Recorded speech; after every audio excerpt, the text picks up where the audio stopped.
मैं डॉक्टर भामा अग्रवाल आपके अपने यूट्यूब चैनल पर आपका स्वागत करती हूँ, अभिनंदन करती हूँ।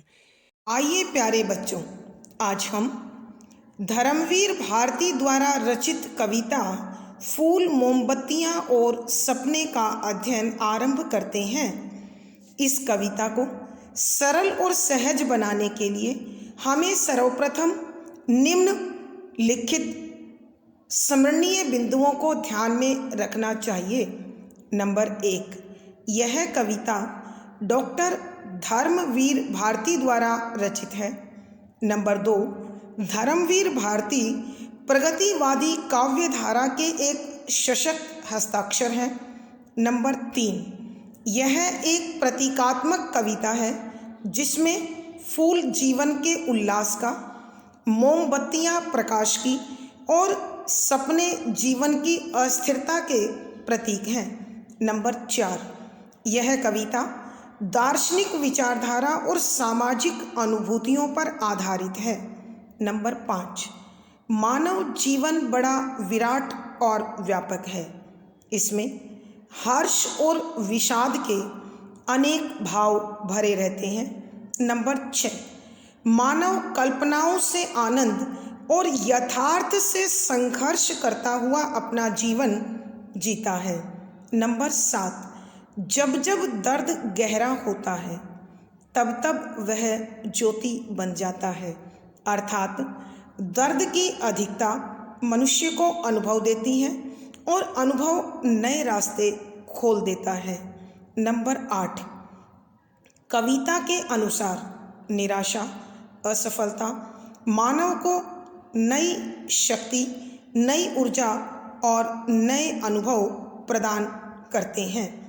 नंबर 9, मेज की कोरों पर माथा रखकर रोने वालों का अर्थ है अपने दर्द को बड़ा मानकर जीवन को भार समझने वाला वर्ग।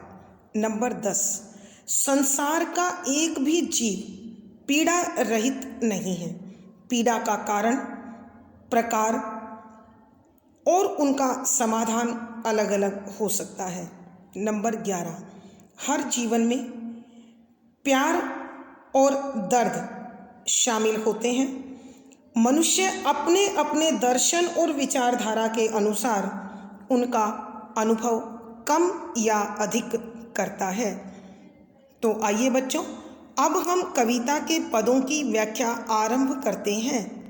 पद संख्या 3, कोई अनजान उंगलियां इन पर तैर तैर सब में संगीत जगा देती अपने अपने, गुंथ जाते हैं ये सभी एक मीठी लय में, यह काम काज संघर्ष विरस कड़वी बातें, ये फूल मोमबत्तियां और टूटे सपने।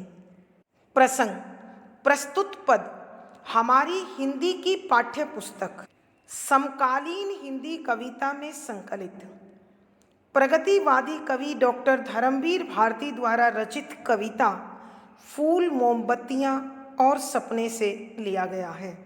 यह उनके काव्य संग्रह ठंडा लोहा में संकलित है। संदर्भ, यहाँ कविवर समझाते हुए कहते हैं कि मानव के जीवन में सुख दुख, अनुकूलता प्रतिकूलता, जीवन के संघर्ष को एक नई दिशा निर्देश देने के लिए अत्यंत आवश्यक है। मानव को इन सब को सहज भाव से ग्रहण करना चाहिए, न तो खुशी के अवसर पर अत्यधिक उन्मादी होना चाहिए और न ही विषाद के क्षणों में अवसाद का शिकार बनना चाहिए। यानी जो भी पल, जैसे भी पल हमारे जीवन का हिस्सा बन रहे हैं, हम उन्हें अपने भाव में ग्रहण करते हुए आनंद के साथ जीवन को आगे जिएंगे तो निश्चित रूप से ये पल हमें एक नए अनुभव के साथ मार्गदर्शन देते हुए से प्रतीत होंगे। ऐसा ही भाव प्रस्तुत करते हुए कविवर लिखते हैं कि व्याख्या, शब्दों के अर्थ साथ साथ, अनजान जिसे कोई जानता नहीं है या अनजाना जिसे हम नहीं जानते। लय एक सुर और तान, गुथ जाना, आपस में जुड़ जाना। संघर्ष कठोर परिश्रम, विरस रस से रहित, रसहीन, कड़वी कटु बातें बातें। कोई कोई अनजान जिसे हम जानते नहीं हैं। अंगुलियां, हाथों की उंगलियां, अर्थात यहाँ है संघर्ष का प्रकार। तैर तैर प्रयास करते करते, सब में, सुख दुख में, हर्ष विषाद में, लाभ हानि में, अनुकूलता प्रतिकूलता में। संगीत आनंद जगा देती है, उत्पन्न कर देती है, अपने अपने अलग अलग तरह के गुथ जाते हैं, जुड़ जाते हैं। ये सभी अर्थात ये विरोधाभासी भाव, मीठी मिठास देने वाली लय, संगीत और तान, कामकाज रोजमर्रा का काम, संघर्ष कठोर परिश्रम, विरस रसहीन, कड़वी चुभने वाली बातें बातें, फूल खुशियाँ, मोमबत्ती आशाएं, टूटे सपने, अस्थिरता, गतिशीलता, परिवर्तनशीलता। यहाँ कविवर कहते हैं कि हे मानव, मानव जीवन में जो दर्द गहरे उतरता है, वह दर्द एक नवीन ज्योति के साथ, एक नए अनुभव के साथ हमारी आत्मा को शक्ति प्रदान करता है। और जितने भी जीवन के पल हैं, जितने भी जीवन के भाव हैं, ये जितने भी जीवन के भाव हैं, ये मनुष्य के जीवन को एक नया संबल, नया सहारा, आत्मा को नई शक्ति प्रदान करके हमें नव संघर्ष के साथ, नव ऊर्जा के साथ जोड़ देते हैं। कोई अनजान उंगलियां इन पर तैर तैर कि जब मनुष्य के जीवन में ये सुख दुख जुड़ने लगते हैं तो ये ऐसे लगते हैं मानो किसी वीणा के तार हों, और ज्यों ज्यों इन तारों को छेड़ा जाता है, भोगा जाता है, अनुभव किया जाता है, त्यों त्यों इन परिस्थितियों को जीतने वाली एक नई अनुभूति, एक नया एहसास, एक नया अनुभव प्राप्त होने लगता है। कवि कहते हैं कि मानव हर पल इन सुख दुख के भावों को एक मीठी लय में, एक अद्भुत सुरताल में गूंथता चला जाता है। अर्थात कहने का भाव यह है कि जैसे जैसे आयु और अनुभव बढ़ने लगते हैं, तैसे तैसे ये जीवन के विरोधी तत्व हमें अधिक प्रभावित करने की बजाय हम उन्हें सहज भाव से ग्रहण करना सीख जाते हैं और अत्यधिक प्रभाव जो हम पर होता है वो धीरे धीरे शांत होने लगता है। यहाँ सब में संगीत जगा देती अपने अपने, कि जिस प्रकार उंगलियां वाद्य यंत्र को छूकर नया संगीत जगाती हैं, ठीक उसी प्रकार ये परिस्थितियां मानव के जीवन के इन भावों को उसके जीवन में शामिल करते हुए नया अनुभव देती चली जाती हैं। गुथ जाते हैं ये सभी एक मीठी लय में कि सुख दुख, लाभ हानि, अपना पराया, अनुकूलता प्रतिकूलता सब अपने से लगने लगते हैं, जीवन का अभिन्न हिस्सा लगने लगते हैं। उन्हें हम सहज रूप से ग्रहण करने लगते हैं और अपने जीवन को और अधिक मजबूती के साथ, शक्ति के साथ, संघर्ष के साथ जीने लगते हैं। कवि कहते हैं कि यह काम काज संघर्ष, विरस कड़वी बातें, ये फूल मोमबत्तियां और टूटे सपने, कि मनुष्य को फिर अपनी यह रोज की दिनचर्या और जीवन में प्राप्ति के लिए, जीवन में खुशियों को लाने के लिए रोज होने वाली ये कड़ी मेहनत, जीवन में रसहीन लगने वाले भाव, ये कटु अनुभव, ये व्यंग्यबान, सब मनुष्य को अपनी जिंदगी का अभिन्न हिस्सा महसूस होने लगते हैं और जीवन इन्हें सहज रूप से ग्रहण करने में समर्थ हो जाता है। सक्षम हो जाता है। और फिर इस जीवन का विराट पक्ष, इस विराट जीवन में ये फूल रूपी उल्लास, ये मोमबत्तियों के प्रकाश रूपी आशाएं और ये टूटे सपनों जैसी अस्थिरता मनुष्य को सहज लगती है, स्वाभाविक लगती है। अर्थात कवि कहते हैं कि प्रत्येक व्यक्ति के जीवन में इन सब भावों का अपना एक अलग स्थान है, अलग महत्व है। अतः मानव को इन्हें सहज भाव से, अपने अनुभवों से सहजता प्रदान कर आगे बढ़ना चाहिए। आइए बच्चों, हम एक बार फिर इस पद की व्याख्या करते हैं। कवि धर्मवीर भारती जी मानव को संबोधित करते हुए बताते हैं कि हे मानव, जीवन अत्यधिक विराट है। इसमें प्रत्येक भाव के लिए उसका अपना स्थान है, अपनी उपयोगिता है। और जब जब दर्द गहराई की ओर उतरने लगते हैं, तब तब वो एक अनुभव का नया प्रकाश लेकर आत्मा को शक्ति देने लगते हैं। उसी तथ्य को उजागर करते हुए कवि कहते हैं, कोई अनजान उंगलियां इन पर तैर तैर सब में संगीत जगा देती है अपने अपने। कि कोई अनजाना सा भाव, कोई अनजाना सा अनुभव मनुष्य के अपने जीवन के सुख दुख पर इस प्रकार से आता है कि वह जीवन में अपने अपने तरीके से संगीत उत्पन्न कर देता है। अर्थात कहने का भाव यह है कि मनुष्य के संघर्ष रूपी उंगलियां विषम परिस्थितियों रूपी तारों को जब जब छेड़ती हैं, तब तक उसमें अनुभव का आनंद जगा देती हैं।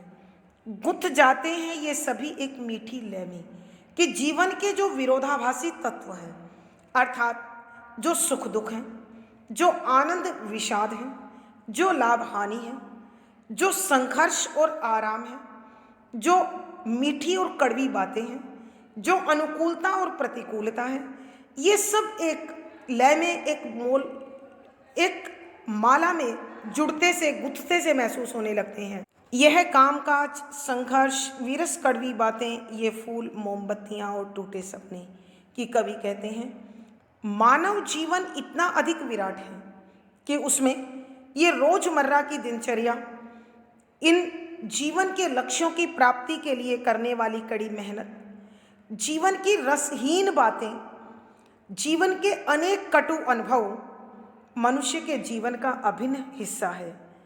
ये शाश्वत रूप से प्रत्येक व्यक्ति के जीवन में शामिल होते हैं। अतः ये फूल, मोमबत्तियां और सपने कि यह जीवन का उल्लास, यह जीवन में मोमबत्ती के प्रकाश की भांति उजाला फैलाती नई आशाएं और टूटते सपने जो परिवर्तनशीलता, गतिशीलता और अस्थिरता के प्रतीक हैं, मानव जीवन में शामिल होते रहते हैं और अनुभव के साथ हमें आगे बढ़ने का संदेश देते रहते हैं। कभी जीवन का खट्टा अनुभव और कभी जीवन का मीठा अनुभव मनुष्य को अनुभवी बना देता है और जीवन की प्रत्येक परिस्थिति को, प्रत्येक स्थिति को जीतने का मार्ग उसे सुझा देता है। भावार्थ, कवि के कहने का भाव यह है कि जब जब मनुष्य प्रेम के बंधन के साथ जुड़ता है, अर्थात जिन परिस्थितियों से वो घबराता है, उन्हीं से जब प्रेम करने लगता है, तो सारे दुख अपने आप सुख में बदलते चले जाते हैं। विशेष यहाँ कवि कहते हैं कि मानव जब सामान्य जीवन के शामिल प्रत्येक तत्व को सहज रूप से प्रेम भाव से ग्रहण करता है, तो जीवन में आनंद फैलने लगता है। सरल, सहज, परवामयी खड़ी बोली का प्रयोग है। लक्षणा शब्द शक्ति है, मुक्तक छंद है, गे शैली और संगीतात्मकता बनी हुई है। प्रसाद गुण है। इस पद में अनुप्रास, रूपक, पुनरुक्ति प्रकाश, संदेश, पदमैत्री आदि अलंकारों का सुंदर सटीक प्रयोग हुआ है। पद संख्या 4, यह दर्द विराट जिंदगी में होगा परिणत है तुम्हें निराशा, फिर तुम पाओगे ताकत, उन अंगुलियों के आगे कर दो माथा नत, जिनके छू लेने भर से फूल सितारे बन जाते हैं मन के छाले। ओ मेजों की कोरों पर माथा रख रख कर रोने वाले, हर एक दर्द को नए अर्थ तक जाने दो। प्रसंग पूर्ववत संदर्भ। यहाँ कविवर मानव को प्रेरणा देते हुए कहते हैं कि आधुनिक जीवन अनेक प्रकार की विसंगतियों से भरा हुआ है। यहाँ मनुष्य के जीवन में न जाने कितने प्रकार के सपने उसका हिस्सा बन गए हैं, और वो सभी सपने साकार हो जाएं, ये जिंदगी में संभव नहीं है। अतः कवि चाहते हैं कि जीवन की इस विराटता को हम स्वीकार करें, व्यापकता को स्वीकार करें, और प्रत्येक परिस्थिति का साहस से सामना करें, क्योंकि जब जब दर्द बढ़ने लगता है, जब जब पीड़ा बढ़ने लगती है, तो उसके नए अर्थ हमारे सामने खुलने लगते हैं और जीवन में प्रेम रूपी संगीत उत्पन्न हो जाता है, जिससे दुख भी सुख में बदल जाते हैं और जीवन की एक नई परिभाषा निकलकर बाहर आती है। व्याख्या।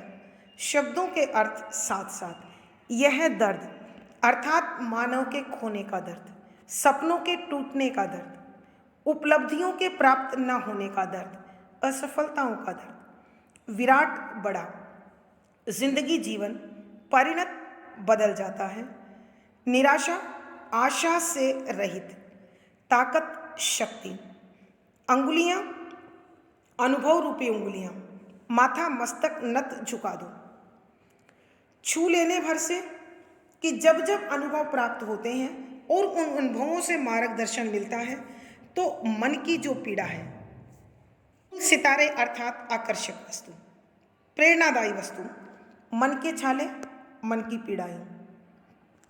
यहाँ कवि मानव को संबोधित करते हुए कहते हैं कि हे अपने दुख से दुखी मानव, कि हे सांसारिक पीड़ाओं से भरे हुए जीवन जीने वाला मानव, जब जब तुम यह दर्द विराट जिंदगी में होगा परिणत, कि जब जब तुम्हारा यह दुख, तुम्हारी यह पीड़ा, तुम्हारा यह कष्ट इस जीवन की विराटता का अभिन्न हिस्सा बन जाएगा, तो वह तुम्हारे हृदय की अनुभूतियों को पाकर, तुम्हारे मन का स्पर्श पाकर, हृदय का स्पर्श पाकर वह सुख में बदल जाएगा। कहने का भाव यह है कि तुम्हें इस दर्द से लड़ने का तरीका मिल जाएगा, इस दर्द के साथ जीने का साधन और अनुभव प्राप्त हो जाएगा। है तुम्हें निराशा, फिर तुम पाओगे ताकत, कि आज निश्चित रूप से यह पीड़ा जो तुम्हें निराशा में डुबो रही है, जो तुम्हें आशाहीन बना रही है, जो तुम्हें कमज़ोर बना रही है, जो तुम्हें लाचार और असहाय बना रही है, फिर यही तुम्हें संघर्ष करने की ताकत प्रदान करेगी, शक्ति प्रदान करेगी। उन उंगलियों के आगे कर दो माथा नत, कि उन उंगलियों को अपना माथा झुकाकर सौंप दो, कि जिनके छू लेने से मन के छाले फूल सितारे बन जाते हैं। यहाँ कवि कहना चाहते हैं कि वो अनुभवी लोगों के अनुभव, जो अपने अनुभव से हमारा मार्गदर्शन करते हैं। माथा झुका देने का मतलब है सहजता से स्वीकार कर लेना, कि उनके उन अनुभवों से मार्गदर्शन प्राप्त करो और उन अनुभवों का सहारा लेकर आगे बढ़ो, जिनको छू लेने भर से, कि ये अनुभव जैसे ही छूते हैं अर्थात प्राप्त होते हैं, तो मन में जो कष्ट है, मन में जो अथाह पीड़ा है, जो वेदना है, वो फूल सितारे की भांति आकर्षक लगने लगती है, सहज लगने लगती है। अर्थात प्यारे बच्चों, इसके दोनों भाव हैं। जैसे फूल महकता है, रंग और महक दोनों भरपूर होती है और संसार को दान करता है, लेकिन अगले ही दिन मुरझाकर इस संसार में मिट्टी में मिल जाता है। उसी प्रकार सितारे रात भर टिमटिमाते हैं, जगमगाते हैं, पूरी रात अपने सौंदर्य से सबको प्रभावित करते हैं, लेकिन सूर्य उदय के साथ उन्हें भी अस्त होना पड़ता है। ठीक उसी प्रकार मनुष्य के जीवन में दर्द हो अथवा खुशी ऐसे ही आती और जाती है। कोई भी शाश्वत नहीं है, कोई भी हमेशा के लिए बनी नहीं रहती है। ओ मेजों के कोरों पर माथा रख रख कर रोने वाले, कि हे मेज के किनारों पर अपनी पीड़ा को सबसे बड़ी पीड़ा समझकर विलाप करने वाले मानव, तू इस सत्य को स्वीकार कर कि इस संसार में तेरा ही दर्द सबसे बड़ा नहीं है। जितने जीवन हैं, प्रत्येक जीवन अपने अपने तरीके का, अपने अपने प्रकार का दर्द भोग रहा है। अतः जो सबके जीवन का हिस्सा है, उसे तुझे सहज रूप से लेना चाहिए। हर एक दर्द को नए अर्थ तक जाने दो कि जो तुम्हारा कष्ट है, जो तुम्हारी पीड़ा है, उसे इतना अधिक गहराई तक अनुभव करो कि नए रास्ते अपने आप खुलने लगे। कि जिस प्रकार रात्रि के अंतिम प्रहर में गहन अंधेरा एक उजली भोर का संदेश लेकर आता है, ठीक उसी प्रकार मनुष्य के जीवन में जब जब दर्द गहराई में उतरते हैं, तब तब नए अनुभवों के साथ, नई अनुभूतियों के साथ हमें संघर्ष की शक्ति और मार्गदर्शन दोनों प्रदान करते हैं। आइए बच्चों, हम एक बार फिर इस पद की व्याख्या करते हैं। यहाँ कविवर धर्मवीर भारती जी अपने दुख से दुखी मानव को समझाते हुए कहते हैं कि यह दर्द विराट जिंदगी में होगा परिणत, कि हे मानव, तेरे मन की जो पीड़ा है, यह फिर देखते देखते तेरी इस विराट जिंदगी का अभिन्न हिस्सा बन जाएगी। अर्थात यह तुम्हारे हृदय की अनुभूतियों को प्राप्त कर, तुम्हारे अनुभवों की भट्टी में पककर तुम्हें सुखपूर्ण जीवन प्रदान करने का या प्राप्त करने का रास्ता दे देगी। है तुम्हें निराशा, फिर तुम पाओगे ताकत। कि आज जिस चीज में तुम निराश हो, जिस दर्द में तुम डूबे हुए हो, जिस पीड़ा में तुम विलाप कर रहे हो, यही पीड़ा, यही दर्द, यही दुख तुम्हें जीवन को संघर्ष करने की एक नई शक्ति, नई ताकत प्रदान करेगा। उन उंगलियों के आगे कर दो माथा नत, जिन्हें छू लेने भर से फूल सितारे बन जाते हैं मन के छाले। कि कवि कहते हैं, उन अनुभवों को सहज रूप से स्वीकार कर लो, उन अनुभवों के सामने नतमस्तक हो जाओ कि जो अनुभव तुम्हें एक नया मार्गदर्शन देते हुए अपने मन की पीड़ा को जीतने का, अपने दर्द से संघर्ष करने का, अपनी असफलताओं को सफलता में बदलने का मार्गदर्शन देते हैं, उन्हें अपने हृदय के भाव सौंप दो। क्योंकि इन अनुभवों को प्राप्त करके ही तुम अपने दुखों को सुखों में बदल सकते हो। ओ मेजों की कोरों पर माथा रख रख कर रोने वाले, कि हे मेज के किनारे पर माथा रखकर विलाप करने वाले व्यक्ति, हे अपने दुख को सबसे बड़ा दुख समझने वाला मानव, तुझे यह कभी नहीं भूलना चाहिए कि संसार में एक भी जीवन ऐसा नहीं है जिसके पास अपना दर्द नहीं है, अपनी पीड़ा नहीं है, अपना कष्ट नहीं है। तू भी अपने इस दर्द को गहराई तक उतरने दे, क्योंकि जब जब दर्द गहराई में डूबता है, वह नवज्योति बनकर प्रकाशित हो जाता है। अर्थात नए अनुभव, नई अनुभूतियों लेकर नई संघर्ष शक्ति और नई ऊर्जा से मनुष्य का मार्गदर्शन करता है। भावार्थ, कवि के कहने का भाव यह है कि सुख और दुख प्रत्येक जीवन का अभिन्न अंग है। अतः मनुष्य को अपने दर्द में इतना अधिक नहीं डूबना चाहिए कि वह अपने जीवन के सभी मार्ग स्वयं बंद कर ले। विशेष, यहाँ कवि ने प्रत्येक निराशा की स्थिति में आशा के साथ जीवन जीने की प्रेरणा दी है। सरल सहज परवामयी खड़ी बोली है, प्रसाद गुण है, लक्षणा शब्द शक्ति है, तुकांत छंद न होने के कारण मुक्तक शैली है, संगीतात्मकता बनी हुई है। इस पद में अनुप्रास, रूपक, पुनरुक्ति प्रकाश, संबोधन, संदेश आदि अलंकारों का सुंदर सटीक प्रयोग हुआ है। आज की कक्षा में बच्चों इतना ही। अगली कक्षा में फिर मुलाकात होगी।